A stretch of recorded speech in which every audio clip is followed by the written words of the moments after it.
Hello, xin chào các bạn đã quay trở lại với review 5 phút. Ở cuối tập 52, sau khi để những linh hồn oán độc cào xé, Đằng Hóa Nguyên đã chính thức bỏ mạng, Đằng gia cũng bị hủy diệt không còn một ai. Lúc này, chỉ thấy Đằng Hóa Nguyên khuôn mặt tràn đầy huyết sắc, nằm trơ trọi trên mặt đất giữa đống đổ nát hoang tàn mà thôi. Tới đây, Phương Lâm vẫn lạnh đùng, nhìn Đằng Hóa Nguyên nằm dưới mặt đất, anh ấy liền thu cơ thể của hắn ta lại. Sau đó, cưỡi trên lưng văn thú, thân thể cũng liền biến mất. Thời gian qua đi, không lâu sau, Phương Lâm đã có mặt ở tại nơi thờ cúng cha mẹ cùng tổ tiên. Rất nhanh tới đây, Phương Lâm liền ném xác của Đằng Hóa Nguyên ở phía trước. Tiếp theo, Phương Lâm đi vào trong gian phòng nhỏ rồi thắp một nén nhang. Vừa làm, anh ấy vừa lẩm bẩm nói: "Thù lớn đã báo, cha, mẹ, sau này con sẽ đi trên con đường của mình." Làm xong, anh ấy lặng lẽ rời đi ra bên ngoài. Không lâu sau, Phương Lâm đã xuất hiện ở tại Quyết Minh Cốc, nơi khi xưa mình bỏ mạng. Giờ khắc này, cảnh tượng 400 năm trước lại hiện lên trong đầu anh ấy. Bây giờ, Đằng gia đã bị diệt, anh ấy đã không còn vướng mắc gì nữa. Lúc này, Phương Lâm hiểu chỉ có sức mạnh mới là phương pháp duy nhất để bảo vệ chính mình. Rất nhanh, hít sâu một hơi, anh ấy liền cưỡi trên lưng văn thú rồi rời đi. Cũng trong lúc đó, ở tại Phiêu Miểu Tông, Cao Khải Minh sau khi dùng chiếc gương kia nhìn thấy người của Đằng gia toàn bộ bỏ mạng, lão ta sợ hãi. Giờ khắc đó, lão ta nhớ lại cảnh tượng khi xưa, chính lão là người đã chỉ điểm cho Đằng Hóa Nguyên, dẫn tới cả gia tộc của người thiếu niên kia bị diệt. Vì để tông môn không bị diệt, dẫn đến họa diệt tông, lão ta đã quyết định chấm dứt sinh mệnh của mình. Cứ thế, bàn tay vỗ lên trán, sinh mệnh cũng chấm dứt. Thời gian qua đi, Phương Lâm bây giờ đang đứng trước một cái truyền tống trận. Sau khi nhìn qua Triệu Quốc một lần cuối, anh ấy liền mở trận pháp, trong nháy mắt đã liền biến khỏi Triệu Quốc. Không lâu sau, Phương Lâm đã từ trong truyền tống trận đi ra. Đến đây, theo như nguyên tắc, Phương Lâm đã gặp phải cường giả tu vi anh biến kỳ. Tuy nhiên khi lên phim, có lẽ nhà sản xuất đã bỏ qua đoạn này và thay đổi một chút.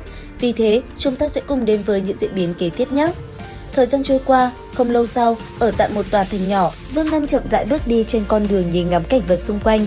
Vừa đi, Phương Lâm vừa suy nghĩ về việc đột phá hóa thần, đây chính là mục tiêu hiện tại của anh ấy. Thế nhưng hiện tại, muốn đột phá, Phương Lâm cần phải hiểu được thiên đạo, và hơn thế nữa, muốn hóa thần, trước hết phải hóa phàm.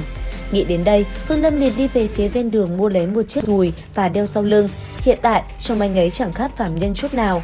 Tuy nhiên, đang trong khi Phương Lâm dạo bước trên đường thì phía xa có một đoàn xe ngựa đi tới. Suýt chút nữa, Phương Lâm đã bị xe ngựa đâm trúng. Ngay khi người ngồi trên ngựa định quất Vương Lâm thì vị thủ lĩnh tên Lữ Hưng đã cản hắn lại. Sau đó, ông liền cùng Vương Lâm trò chuyện. Thấy Vương Lâm như vậy, ông liền hỏi anh ấy là thầy thuốc phải không? Và đáp lại, Vương Lâm cũng gật nhẹ đầu. Nhìn Vương Lâm, Lữ Hưng ngay lập tức nhờ anh ấy bắt bệnh cho người trong xe ngựa. Nghe thế, Vương Lâm thì đồng ý. Dùng thần thức đảo qua, Vương Lâm nhanh chóng phát hiện ra người bị bệnh bên trong xe ngựa. Bởi thế, anh ấy đã liền bắt bệnh cho cô ta. Xong xuôi, Vương Lâm liền đưa một cành cây cho người kia và nói cho cô ta biết thứ này chỉ cần sắc thuốc uống vài ngày sẽ khỏi. Thấy vậy, Lữ Hưng vô cùng vui mừng. Ngay lập tức, ông ta liền mời Vương Lâm đi cùng mình. Và tất nhiên, Vương Lâm cũng không từ chối. Cứ thế, anh ấy nhảy lên lưng một con ngựa và cùng đoàn người tiến về phía xa. Không lâu sau, khi đêm xuống, đoàn người mới dừng chân.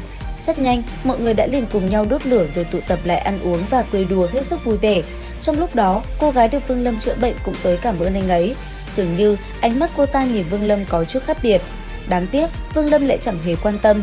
Cứ thế, anh ấy cùng Lữ Hưng trò chuyện, đến khi mọi người ngủ say, Vương Lâm mới tìm một gốc cây rồi ngồi xuống. Tới đây, anh ấy nhìn lên trời cao, trong lòng thầm nghĩ rất nhiều chuyện. Thế nhưng, khi bản thân thả lỏng, Vương Lâm lại bất ngờ phát hiện tu vi bản thân đã có chút đột phá. Giờ khắc này, phân thân đã tiến vào Nguyên Anh Trung Kỳ từ khi nào chẳng hay. Cứ thế, Vương Lâm ngồi lặng lặng tại chỗ, mặc cho thời gian qua đi. Không lâu sau, khi ánh sáng le lói, đoàn người cũng đã tới tòa thành nơi đế đô tọa lạc. Đến đây, Vương Lâm đành phải chia tay đoàn người. Sau đó, anh ấy dạo bước đi trong thành và nhìn ngắm cảnh vật xung quanh nơi này. Đang đi, bất chợt Vương Lâm nhìn thấy một ông lão đang bị người ta tẩn trong một trận. Theo lời người bên đường, ông ta bị tẩn vì nhìn trộm nữ nhân thay đồ. Nghe thế, Vương Lâm chẳng để ý mà cứ thế bước tiếp. Tuy nhiên, lão rách nát đột nhiên xuất hiện phía sau anh ấy rồi nói: "Tiểu huynh đệ, ta thấy người có thiên phú, chắc chắn không phải người bình thường. Nếu không có người chỉ điểm, chắc chắn không thể đột phá hóa thần."